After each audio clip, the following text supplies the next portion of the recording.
বলছি। তো সবাই দেখো, এবং আলতা ফড়িং এর জন্য বোধহয় এখনো অব্দি লোকে কোথাও গেলেই বলে একটা কথা ম্যাডাম, আমি যেটা মানে এখানে যখন অনুষ্ঠান দেখতে এসে মেলাতে একটু ঘুরতে গেছিলাম, এক বয়স্ক করে দাদু 70-এর ঊর্ধ্বে, উনি বলছেন যে আতা গাছে তোতা পাখি আর ডালিম গাছে মৌ, আর সিরিয়ালের সব নায়কদের নাকি ডবল ডবল বউ। এর মানেটা কি একটু যদি বলেন, একটু বুঝতে। একদমই তাই। আমারও অনেক কি বলবো প্রতিবাদ ছিল। আমি চ্যানেলকেও বলেছি যে একটা হিরো দুটো করে বউ, নাহলে একটা হিরোইনের দুটো বর, এটার উল্টোটাও হয়।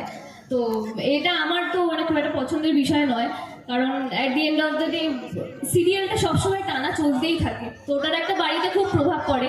তো আস্তে আস্তে গল্পের প্যাটার্ন পাল্টাচ্ছে অল্প অল্প করে বাংলা সিরিয়ালের। মানে ওইটা কি অরিজিনালি বউ নাকি এটা চরিত্র অভিনয়? না দেখো, এইটা একটা ব্যাপার যেটা আমি যখনই চ্যানেলে জানিয়েছি এরকম যে এরকম কেন দুটো বউ বা দুটো বর হতে হয়, তাদের বক্তব্য যে গ্রামের দিকে মানুষ নাকি পছন্দ করে এগুলো দেখতে। কিন্তু এটা কি সত্যি? তোমরা বলো, পছন্দ করো না তো?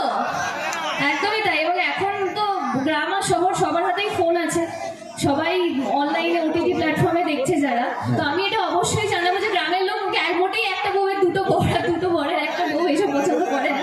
তো এটার জন্য একটা লড়াই চলছে, একটা অংশের মানুষ টালিগঞ্জে এটার বিরুদ্ধে লড়াই করছে যে আস্তে আস্তে প্যাটার্নটা পাল্টাক সিরিয়ালে। একদম। তো আমি অবশ্যই জানাচ্ছি, আমি যে কোনো ইন্টারভিউতেও দেখবে আমি বলি যে এটা হয়ে গেছে, বহুবার দেখে ফেলেছিল, এবার একটু নতুন কিছু চাই।